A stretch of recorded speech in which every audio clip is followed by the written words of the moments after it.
ពាក្យថារពឹសដៃផ្ទៃឆ្អែតរពឹសដៃផ្ទៃឆ្អែតគិតថាលោកចង់មានន័យថាបើសិនបើយើងអង្គុយយើងអត់សុខវេទនាអីចឹងគឺយើងកុំនៅស្ងៀមឯនេះរពឹសដៃធ្វើឲ្យដៃយើងរពឹសកុំនៅស្ងៀមអញ្ចឹងឧទាហរណ៍ថាបើយើងយកកូនចេកទៅដាំយើងឆ្កៀលដីនៅត្រង់ណាចន្លោះនៅក្នុងផ្ទះយើងអញ្ចឹងមានដីទនេអីយើងយកកូនចេកទៅដាំយកដំឡូងយកទៅដាំនៅក្បែរជាយរបងអីយើងកោះដីដាក់ដាំទៅយើងឃើញកូនល្ហុងតូចដុះផ្ដេសផ្ដាស់អីនៅលើដីថងណាអញ្ចឹងយើងកោះវាយកទៅដាំអញ្ចឹងយើងឃើញថាអារពឹសដៃប្រភេទហ្នឹង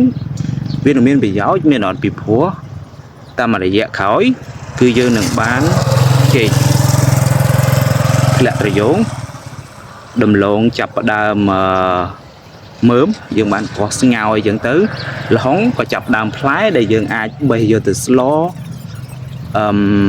បើយើងស្លអស់យើងអាចចែកញាតិផៅយើងញាតិសន្តានយើងបងប្អូនយើងអីចឹងអ្នកចិត្តខាងអីចឹងទៅពេលល្ហុងទុំវាមានអត្ថប្រយោជន៍ចឹងឯងយើងបេះញ៉ាំអីចឹងធ្វើឲ្យកាពះយើងដំណើរការល្អអីចឹងជួយសម្រួលក្នុងការបន្តបង់អីចឹងទៅយើងឃើញថាអាលពឹសដៃប្រភេទហ្នឹងវាមានអត្ថប្រយោជន៍ចឹងឯងដោយករណីខ្ញុំលពឹសដៃរបស់ខ្ញុំ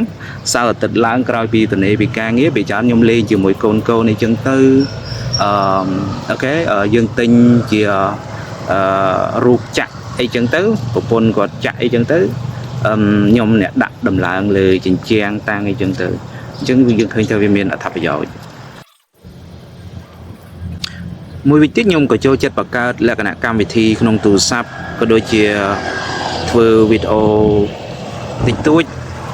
អាប់ឡូតចូល channel YouTube របស់ខ្ញុំតាក់ទងមួយការបង្រៀនបង្កើតជាកម្មវិធី game កម្មវិធីទូរស័ព្ទអីចឹងណាតាក់ទងមួយភាសាកូដពីព្រោះជំនាញរបស់ខ្ញុំគឺជំនាញ IT programming ជាខ្ញុំតែងតែចូលចិត្តធ្វើវីដេអូចែកចម្លែកទៅកាន់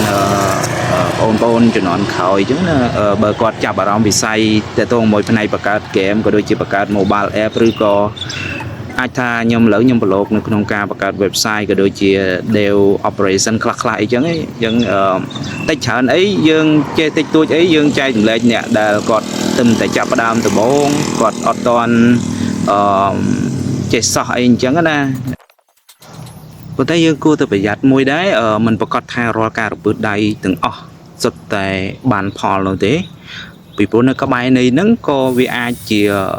នៃអវិជ្ជមានដែរឧទាហរណ៍ថាយើងរពឹសដៃទៅលួចឆក់ប្លន់គេម៉ូតូគេទុកចោលយើងទៅកោះសោគេឲ្យបាត់ចេញទៅដែលអត់ឲ្យម្ចាស់គេដឹងអីចឹងអាហ្នឹងវាទៅជា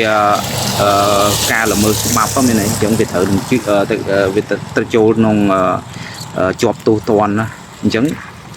ចាល្អទេ